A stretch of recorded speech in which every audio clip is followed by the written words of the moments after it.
So, I mean, from a technical perspective, there's lots of challenges. I kind of mentioned it in the intro that identity and access management in general, like the entire life cycle end to end, how you deal with it, how you secure that, how you do security operations on identities. And whether it's user identities, device identities, app identities, all sorts of identities is a problem.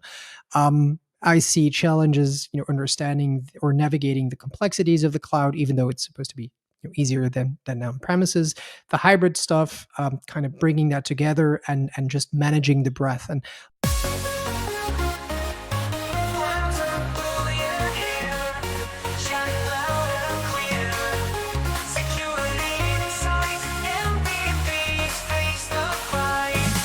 Security podcast, MVPs fight to the last.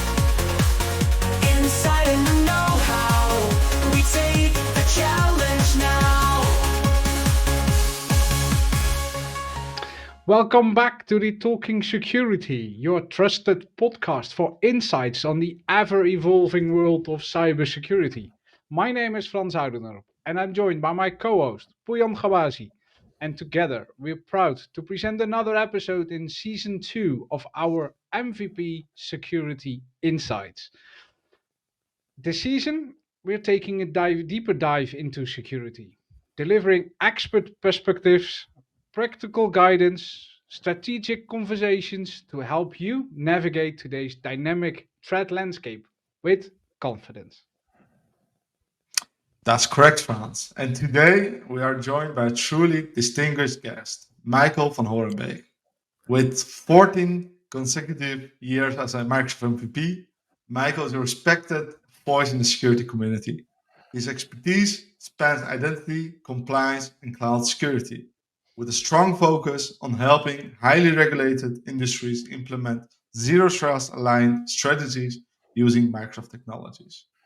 In addition to his technical excellence, Michael plays a vital role in connecting governance with the implementation. He is an active contributor to the community, a mentor to many of us, and the host of the upcoming podcast, The Zero Trust Zone. So, whether you're tuning in from an office or on the go, get ready for an insightful conversation on securing modern environments, from high-level strategy to operational execution. Let's talk security. Welcome, Michael. thank you, and thanks for having me. And what an intro! Wow, you're giving me a lot of credit. Luckily we have the help of AI on there. Not an excuse for us, but we're using that quite a lot.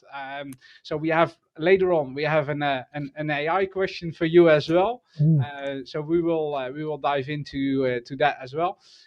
But first, to start, a little introduction from your side. We're close to each other, Belgium, Netherlands. What are you doing in the day job? Hobbies? Go ahead. Oh wow! So day to day, I run a company called The Collective, which I try to manage to the best of my abilities with mixed successes. And basically, we're a bunch of people coming together, driving cybersecurity, Microsoft focused, obviously, where we help customers of all sizes implement Microsoft technologies and become secure. So we've got a bunch of services, managed detection and response, consultancy. I'm not going to say one in a million, but there's a bunch of us out there. But the focus is literally on the expert advice, kind of the background that I'm bringing. We trying to build a company out of that, and that's what I do on a daily basis. Right, still active consulting. I know being a CEO and consulting, typically people are like, how'd you do that? And the answer is, well, I don't know. But I really keep doing this because I feel that as a technical person, you make better technical decisions if you're still technical at work. Once you start venturing doing just business stuff, you have a very different view on things.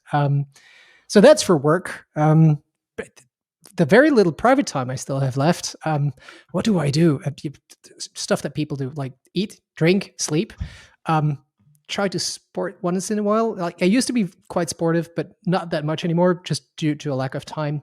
Still rather important, and I think that's about it. and drinking, Nice. I think, a lot of amazing Belgian beer, right? Well, actually, no. I'm a horrible Belgian.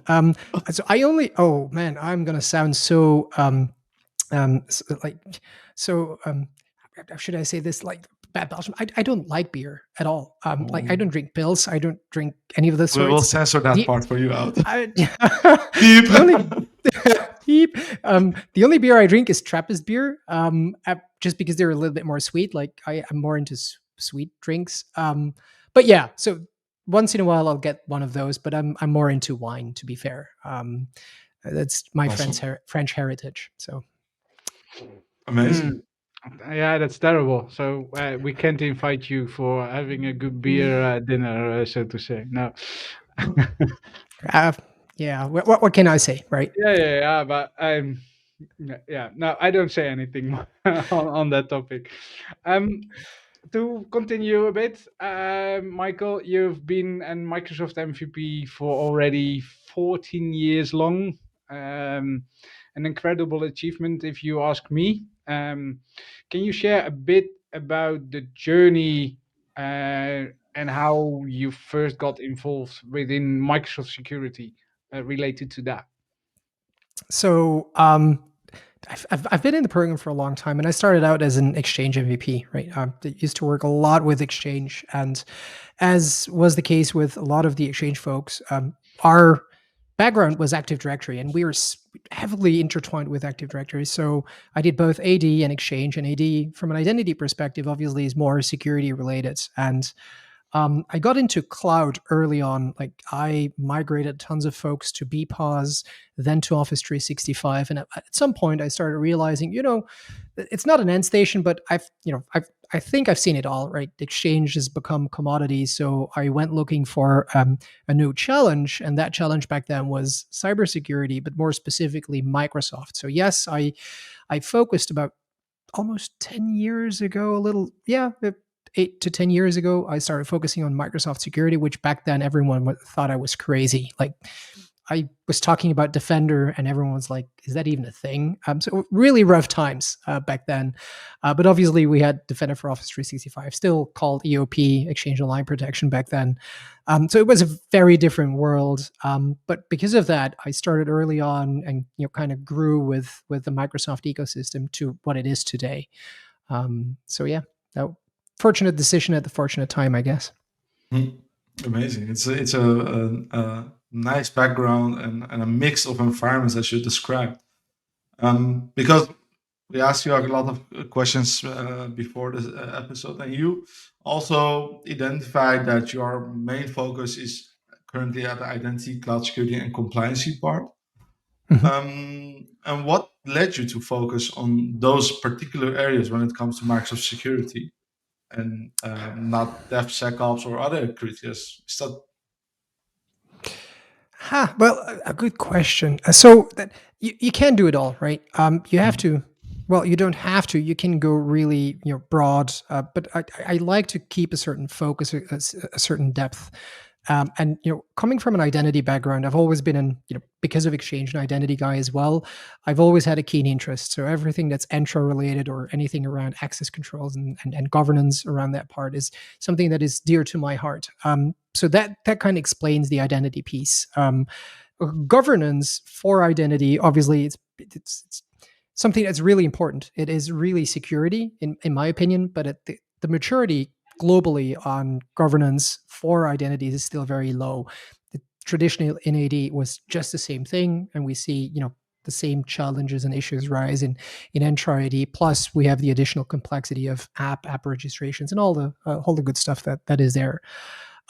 Compliance is just because I'm a geek. Like I love the law. I've always said that if I wasn't going to be in IT, it was probably going to be a lawyer, maybe a bad one, but still, a lawyer nonetheless. I even read laws for fun. So I started reading laws early on and regulations just because I somehow like to. And then once you start understanding the laws, you can kind of translate that into, hey, let's do it this way. Like whether it's regulations or certifications like ISO certification and the NIS2 framework or the laws, even GDPR. I just think it's very interesting, and it helps you understand what you need to do without using it as a sales mechanism, right? I loathe the, ooh, buy our service because that'll make you NIS2 compliant. I just hate when people do this. And so by taking an interest to what it actually means and translating that into their company XYZ, this is what it means to you. This is how you can solve it. Sure, you can work with me or you can do it yourself, but at least do what the law says and don't just buy yet another solution that promises you to become GDPR compliant or whatever, because there is no such thing. And so that kind of brings in the compliance piece, I guess. Interesting. Yeah, I think on that side, I mean, when you started, you said I'm a CEO that's still working as a technical consultant with customers as well. I think that's what we hear as well here, right? Making the choices based on technology and understanding the reasons behind it. So when if you focus on the projects that you're currently working, for example, or in the past you have been working with, what are the highly impacted projects in regulated environment? Maybe you cannot tell us everything about it without revealing a lot. But what are the most common or security challenges that you see the customers facing? Maybe also looking at Belgium locally as well.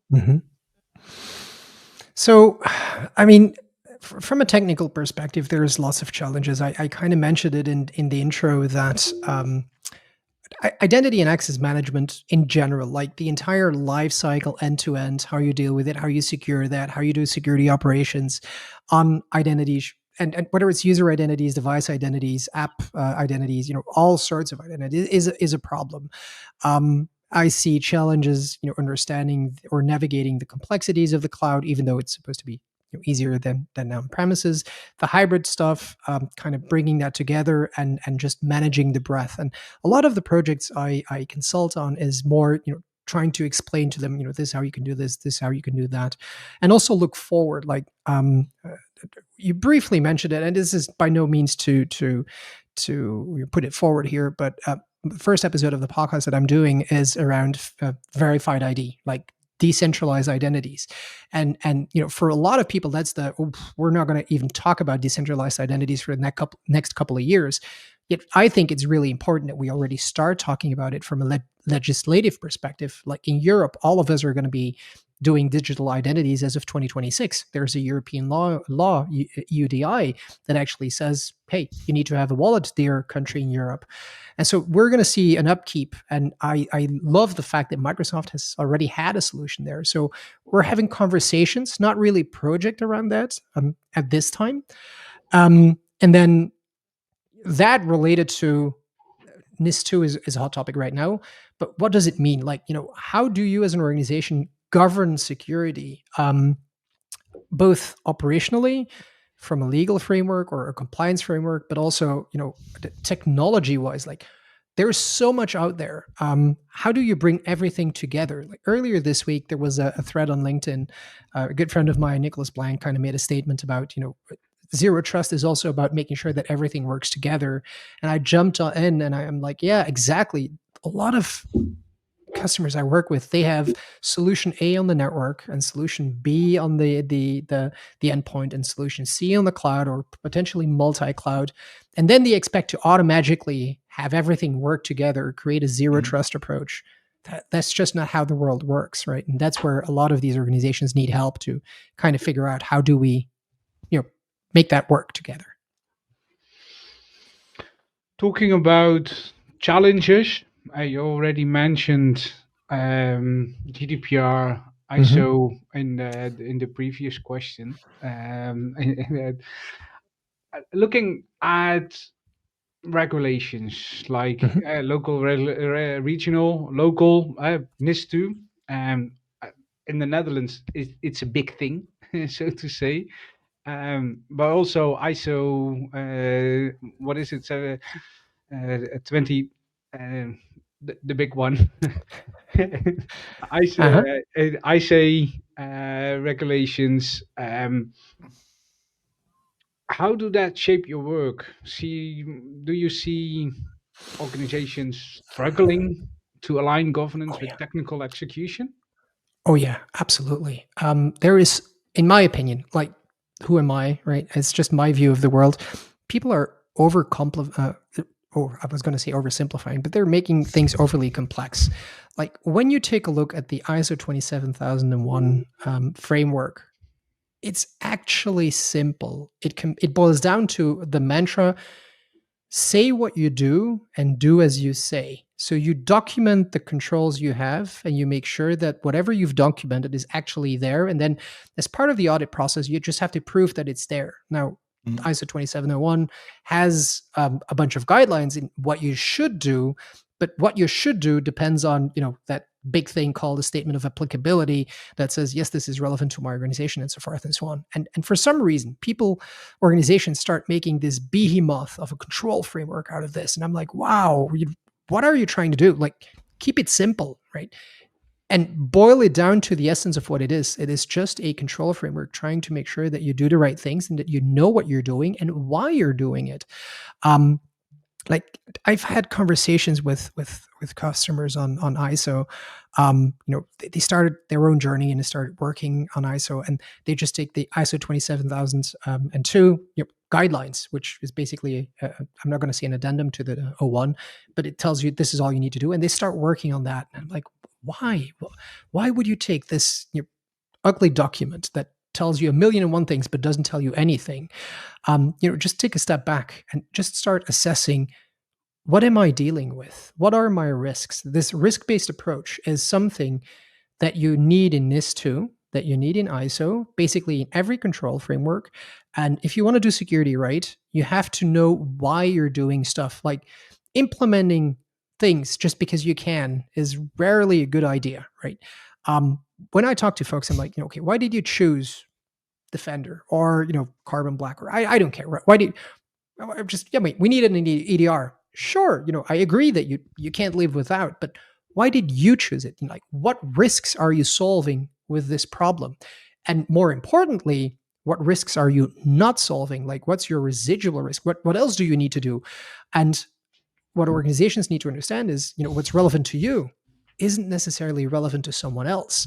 So if someone else implements Defender for Cloud because they're in the cloud and maybe they're dealing with certain risks that you don't have, or maybe you do, but if you don't start documenting them for yourself, you're never going to get anywhere. And that's shaping a lot of my day to day, like just getting organizations to understand how do you do this and simplify this, or as much as you can, though.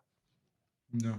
Well, I think that's a really amazing bullet. I think. Well, would you think that can it be also the speed wherein cybersecurity landscape is changing, that we are all trying to figure out actually what's happening? I mean, people like you, Franz, and myself, and others, I see us as the frontiers. Even like we are so involved with Microsoft and other communities, um, and so and we are. I mean, I'm struggling sometimes. Okay, what was that, and how is this, and how is that? Do you see that as an issue as well? The speed in which we are currently. Oh, absolutely. Like when I look back to myself 10 years ago and today I look back at that me back then, I just wonder, like, how did I deal with all this stuff? Like, how did I even manage to keep up? And I'm struggling just like anyone else. Like, if you see everything that's announced on a daily basis, there's no way that you can stay ahead. However, there's one thing all things in IT have in common, and it is a certain set of principles, which is coincidentally also, Krav Maga works based on principles, not techniques. And so if you apply principles, you can survive for a long time because those principles will, survive the test of time. Sure, the details, like, am I using product A, B, C, and what does product A, B, C do?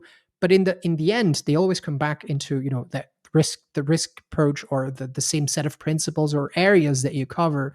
And so, you can see this happening again right now. There has been a couple of years, like up until maybe last year or 2 years ago, where everything was EDR.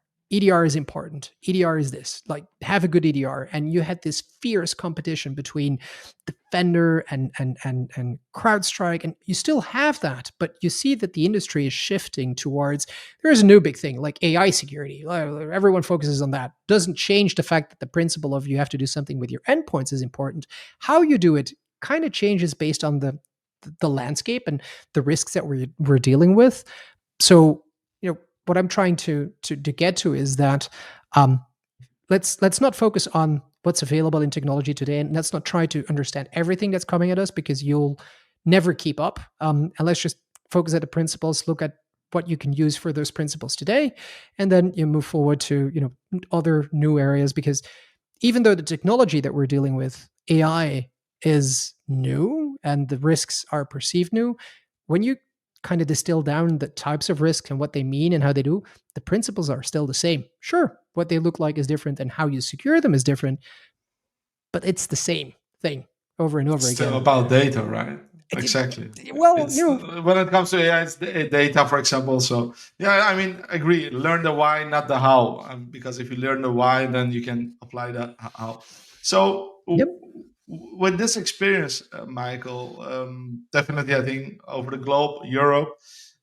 You mentioned a little bit the two letters technology. What do you see as the biggest global cyber security challenge right now, without the two-letter technology? with You can call it wow, Copilot. without You can call it Copilot. well, Copilot. That's a touchy-feely subject. Copilot is just an implementation of AI. So here is the thing: my pet peeve is that the world needs to understand that Gen AI is not AI.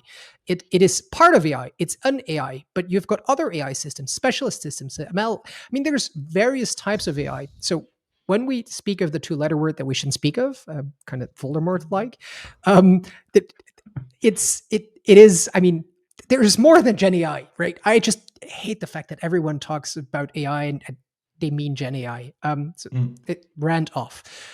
This being said, the threats today, I think, is just there's a multitude of things. Like things are moving so fast that people are not able to keep up. And if you can't keep up, then you're falling off the boat. And if you fall off the boat, then you drown. And if you drown, then it has very bad consequences. And I think that's a big challenge. Also, the lack of understanding of that two-letter word, or even Gen AI, is appalling. I mean, I'm not by no means an expert in AI. I will never pretend to be one. The first thing I did, though, is try to understand what is this thing? How does this work? What are these systems? What do I need to worry about? How does this impact me in my daily life? But also from a security perspective, at least get that understanding. And I still feel that the wave is there. We're already rolling it out, and lots of people are looking at it from afar and be like, it'll be fine. The DeepSeek stuff, as soon as DeepSeek was available, first thing I told my wife is like, we're not using this. And she's like, well, what? Okay. And she's into AI. She kind of understood, but I'm like, yeah, I don't trust this thing. Right. Maybe it's me. Maybe, I'm paranoid. And a couple of days later, and security research caught up and they're like, bad stuff are happening. And I'm like, what did you expect? Right. If it looks too good to be true, it probably is. And then, people are like still surprised by, we didn't see this one coming. And I'm like, oh man, come on. And this is a simple example, right? AI development, even like not even talking about Copilot and other models. The implications of you're running a model, even if you're running it in your own data centers, you're exposing this to the internet. Have you considered the fact that if you're making this broadly available, and if this model can evolve based on the data that or the prompts that you provide to the model, someone could poison your model, right? It happens all the time. Like Microsoft learned it the hard way first time they had to send a chatbot onto the internet. And those are the big companies, right? Imagine doing this in a smaller company that says, we need to do something with AI. Just, throw some developers at it and create something without really understanding the intricacies. That scares the hell out of me, to be fair. Yeah, to add on that, I was really surprised a couple of weeks ago when ChatGPT introduced that picture. I lost the name. And suddenly everybody around me, people that even use ChatGPT for nothing at all, suddenly started uploading all their private pictures. to upload. And I was like, but do you understand what you are doing? You are just sending it in a way, and then you get something funny back for it. But Yeah, Yeah. you didn't tell me that when I was sitting next to you in the airplane when we were doing that together. well, well, I mean, our pictures we are this content is available as well. But I mean, people are sending Mm. photos of kids, and I don't know what kind of stuff they are sending to. Okay, a So topic I mean, maybe. Yeah. so, but it's hard, right? Like privacy, right? If we're talking about privacy or privacy, um, I mean, does it even exist? Like, I'm pro privacy. Don't get me wrong, right? I think we should all be more conscious about our own private life and not overshare stuff. But we're probably a generation that kind of grew up with Facebook, and we've shared our fair share of pictures with Facebook. Like, there's no privacy for us anymore. So that one picture that I uploaded to ChatGPT for giggles, I couldn't be bothered anymore. To be fair, It's but already you're there. right. I wouldn't, if I had kids, I wouldn't be uploading pictures of my kids because it's not up to me to make that choice for them. So Yeah, but I totally agree with that. I've tried to find photos of my kids on the internet. You can find because we don't upload mm, private stuff. Even I told my kids to don't do that. And nowadays, my son is 15 already. He's using Snapchat or whatever it's called, and they are sending pictures to each other. So I think nowadays, but he's 15. We mm, have the conversation about that. He knows what the challenges are. Now it's the risk is on him. But mhm, yeah, you need to talk with your kids on that. But talking about AI, with the rise of AI, increasing cloud adoption, mhm. tighter compliance, what trends do you think security professionals should be preparing for? Increased regulations. I mean, I like the AI Act in Europe is, I think, a good thing, right? We are early on with regulation for once. Like, we're not catching up. Like, we were there. We need to do something with it. Maybe we're a little bit too conservative. So there's a thin line to walk between making sure that we don't kill innovation out of the gate, but that we have some safeguards there. So I think that's good, and we should, as ID professionals or cybersecurity professionals or privacy professionals, be aware of what you can and cannot do, how you should treat that, and what does that actually mean. Like, you can read a regulation or law or whatever, but try to interpret, what does this mean? How do I put this into effect? Like, how do I secure systems? How do I ensure that they're using the right way? So I think that's that. But most importantly, and I gave a talk on our 5-year anniversary a while ago, and the point I was hitting is, AI is here to stay, right? Make no mistake, we are going to see more and more AI. The best thing you can do is make sure that you are equally equipped as the bad guys, because they're using it against us. And if you're not going to use the same tools, oh, you're going to have a really, really bad time. So now is the time to get acquainted with it, to use it, to craft your own tools, to become a pro at using AI for your own benefit and for the security of your environment. What that looks like, that's different to everyone, right? I'm not saying you should or you have to use Copilot. Obviously, may have benefits, um, but like, learn what AI means to you or could mean to you, and make sure that in the future it's going to be an AI and people together. And that's why I love the marketing name of Copilot, because it kind of symbolizes it. It's your Copilot. It's going to help you do stuff. It's not going to take over, right? AI is not going to change. It's not going to take your job away. It's just going to change how you do your job, and hopefully become more um, efficient at it, but faster, and so forth and so on. So I see it as a tool in my toolkit, and as any tool, you have to learn how to work with it and make sure that you can use it in the right way or as efficient as possible. Yeah, I we had last week we had Secure Microsoft Secure 2025. They announced all the Copilot agents, and one of them, and that's related to what you're mentioning, the Triage AI phishing agent. Mhm. And I really love the fact that I know how much work an analyst does on analyzing submitted emails, looking into the URLs and all that kind of stuff. It's a bunch of work for an analyst to look into such an email.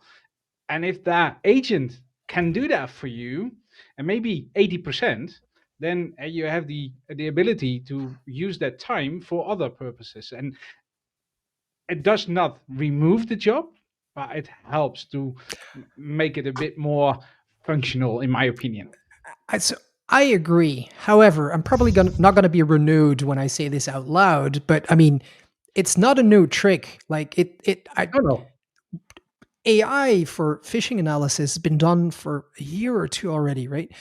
Where maybe you put something together in a Python notebook and even use an offline model that you could get from a Hugging Face, where you just parse an email, get the IOCs, which are basically text, the body of the message, the URLs, the IP addresses, send them to your AI model, have them do some API calls to VirusTotal, other stuff, analyze them, maybe do a screen scrape with some Python library, and send that to your combine that, send that to your LLM and be like, what do you make out of this? Whether you put it in one notebook and do sequential stuff or send it to different agents, I mean, debate potato. But so great that it's there and that they make it easily accessible. But we've been doing this for such a long time that I'm like, sure, Yeah, but glad you finally caught up.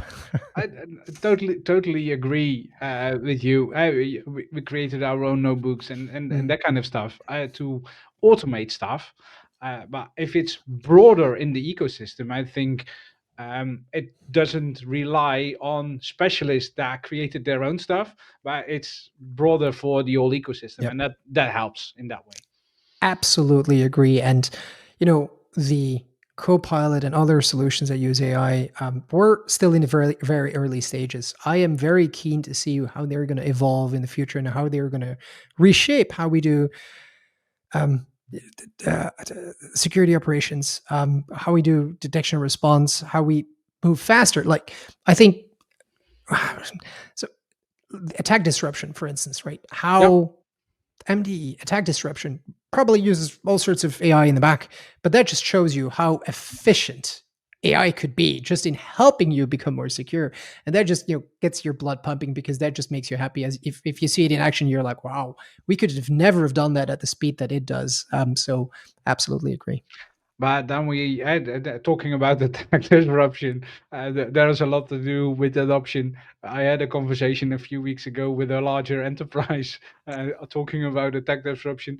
Um, they do not have the adoption willing at the moment because of Microsoft is doing stuff in my environment, and I think that's in this case with AI, that you give things out of your hand. And if you're talking about critical systems and all that kind of stuff, yeah, that could be a challenge. But I think it's really helpful in general that we can make the next step because Mhm. on the other hand, attackers and are making next steps as well, also with the tooling that we use day to day and nowadays. So Oh And they yeah. use it without restrictions. Their AI model doesn't have restrictions. That's the scary part. that's what it is. That's a whole episode on itself, I say. So Um, unpopular opinion, but we should use those models as well. Like, we should yeah, fight with the same tools. I'm yeah, sorry, no, yeah. no regrets. Yeah. Well, what I really enjoyed, what a term that Max was using a lot these days, and at the summit as well, was we need AI for security, but we also need security for AI. Oh yeah. And I really like that. It's so powerful because that's true. It's Mhm. not, and we are all with Security Copilot so focused on using it for our job, Mhm. where we as security professionals, we also need to start thinking about, okay, how do we secure AI as well? A lot of Oh yeah. AI topics, and I think we have promised this a couple of times before. Maybe we should do a roundtable with only about AI. But to top it off, with an AI question for you. Ooh. Okay. So we asked ChatGPT based on your information. You provided some of them to give us a question. So the question comes, Michael, you have helped some of the most security conscious organizations embrace zero trust and modern identity. But let's flip it around. If zero trust were a Krav Maga move, what would it be and why? Oh, that's a good question. Scary what AI can do. Huh? Yeah, but the information you give it by yourself. So I should It's restrict already what I there. put on the internet. Yeah, I should really restrict what I put on the internet about myself. So I mean, earlier I mentioned that Krav Maga is not. I mean, there's techniques and moves, if you will, but it's more about principles, right? The same principles and use them in different types of attacks. And once you grasp the principles, basically, even if there is an attack that you haven't trained before, you should be able to defend yourself. And I think, zero trust and Krav Maga have that in common where, if you abide to the principles, how you do stuff doesn't really matter. It's the result that matters. Krav Maga has no rules. So at the end of the day, if you survive, hey, successful, you did Krav Maga. Whether you use the chair, threw sand at someone, kicked them, punched them, bit them, doesn't really matter. And my approach to security is the same thing. Yes, I'm a Microsoftie, if you will, and I will always talk to someone with the background of Microsoft. But at the end of the day, I don't care how you do stuff as long as you do them and you do them right. And if you survived the attack, and if you survived or a potential attack, and you didn't get breached because of it, job well done. Whom am I to say you should have done it differently? Well, you were successful, right? So I think that's kind of the intersection. Now there's a whole area of gray, something about striking first. So I'm also all for meeting the opponent in their playing field, right? If you fall back into the nice and cozy place called my castle and I'm going to build a big wall, you're going to have a rough time. Go out in the playing field and fight the bad guys over there. Surprise them in their own turf, which is kind of what Microsoft also does, like going after these APTs and these botnets and stuff, and really trying to take them down before they do damage. I think that's commemorable. That's really great. nice. Awesome. Thank you. Continuing the more personal questions, not directly into AI. You are a Microsoft MVP for already 14 years. Deeply embedded in the community. We met each other already a few so many times on events where you present, where we presented together, where whatever. Today you're starting a new podcast. Yeah, we talked a lot on that already, on the gear that we are using and that's the kind of stuff. Related to the community, what is the value of community for you? Oh, everything. Like a lot of what I learned is through community. Like they've enthused me about new technology. They've challenged me when I was wrong and when I was right. They always kept me, on the edge, bleeding edge, cutting edge of technology. It's just a lot of fun. Like the number of people I've met across the world that I've learned that I now consider friends, from South Africa to Australia to the United States, all over the place, like the Netherlands, obviously. How could you forget them? Can't forget about my Dutch friends, right? You can't miss us, right? It is true. Like it kind of creates a bond, which I truly, truly appreciate. And me being part of that community is just trying to give a little bit a piece back, and hopefully creating the same impact that some people have had on my personal and professional life because of that. I remember the very early days when I was first getting started in Exchange.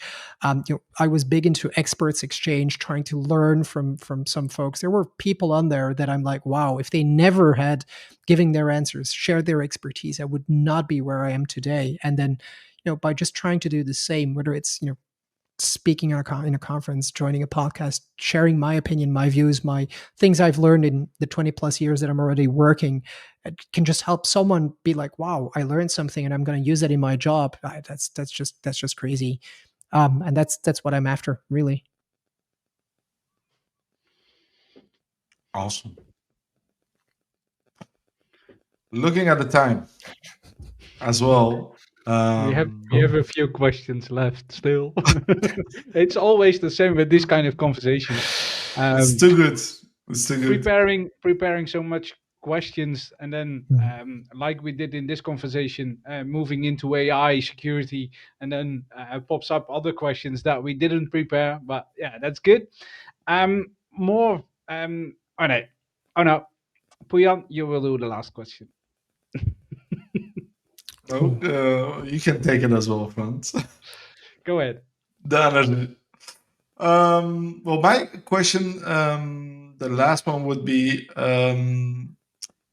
actually, I think it's something we ask everybody. What are your personal or professionally, where are you excited for about in the coming years? And are there any new goals, projects, or directions, in your opinion, that we need to watch for? Oh, that's a tough question. Like, I don't want to use the two-letter word again, so I'm not going to do this time. Let me think about that one for a second. Is there the MVP for another year? The third blue disc, or what is it? I Is it? think, I mean, so the thing is, the 14 ones, there was this year where there's like two and stuff in total. So I think I'm still 1 year away from the blue disc, the additional one. Yeah. But so what am I excited about? Yeah, I mean, the recognition stuff, fine. But at the end of the day, that doesn't really matter. Like this year, last 2 years, like I've had two, I'm going to call it rough. Well, it seemed quite rough years, like lots of things going on personally in the family and stuff, and not being able to kind of share a lot and do a lot in a community like I did before. And now I'm regaining a little bit of that momentum, that enthusiasm. Going back in and going back to speaking a lot more, being present at certain conferences. That is something that I'm personally really excited about, to get back into the game and like be there again in the forefront, if you will. But when we're taking a look at the longer time, like the book that I was writing, I've had to kind of put it on the back burner for a while. I'm really happy to say that it's finally getting back up to speed, getting updated again more regularly. You've got a new team together, so that kind of gets me going as well. And obviously everything like global secure access. There you go. I put a technology name out there. I'm really happy that Microsoft went into the SSE space. I've jumped on it early on. I see lots of traction. It's going to keep me busy for another year or two, and then probably something new is coming along. And then we'll see from there. Yeah, but it's so good. What I hear back is that still the technology get you enthusiasm. So if there is a piece of new technology, now it's the secure service edge. Maybe next year it's something else within the old ecosystem where we're active in. It's getting the energy to make the next step, to build your own company, to build your knowledge, to present stuff, to share things. And I think that is what, if I speak personally, and that's what keeps me motivated to do the things within the community. And I think that is what it is nowadays, to help each other to make the next step on that. I really love that. To be fair, right? I think you hit the nail on the head. It's to get that joy in what you're doing, because if you find joy in what you're doing, then people will see this and companies will get the value out of that. But just to both of you, I'm not sure if you do realize, just to give you that credit as well, but every time I meet you guys, whether it's in the US or in Belgium or in the Netherlands, you two are probably the most happy folks that I each time encounter. Every time I say hi to you, there is this big smile and enthusiasm about what you're doing. Like when you're talking about podcasts and video and stuff, Franz, and how that gets your blood pumping. You're a train that just goes a certain direction. I'm like, this is great. Like you are, by the way, one of the reasons why I got like stuff like this. I'm spending way too much money, and it's your fault. So there is that. And at Bouillon, yeah, we've worked together professionally a little bit, but your enthusiasm, the way that you approach stuff, but also as a human, that kind of rubs off on people. And to me, that are things that I find in the community that really gets my blood going as well. So yeah, kudos to you guys, because that's stuff that I remember. So Yeah, thank you. And hopefully we will inspire other people as well, because that gives the energy back that we can continue. So really love the feedback. Thanks for that. Any remarks, Bojan, on this nice conversation? No, I have nothing to add. It was an amazing conversation. I just want to thank you, Michael, for taking the time for us, for our listeners. And thanks for having me, and sorry for being such a hassle to schedule with. No, it was fun to do. So that concludes today's episode of the MVP Security Insights within our Talking Security podcast. Michael, thank you for joining us and for sharing your expertise and perspective on identity, compliance, AI, critical connection between governance and real-world implementations, and so on and so on. And to our listeners, thank you for being with us. If you found this episode valuable, we love feedback. Subscribe, leave a review, and share it with your network. We have more insightful conversations lined up in this season, so stay connected. And as always, I'll say it loud and clear for the last time this episode, stay secure. Bye-bye.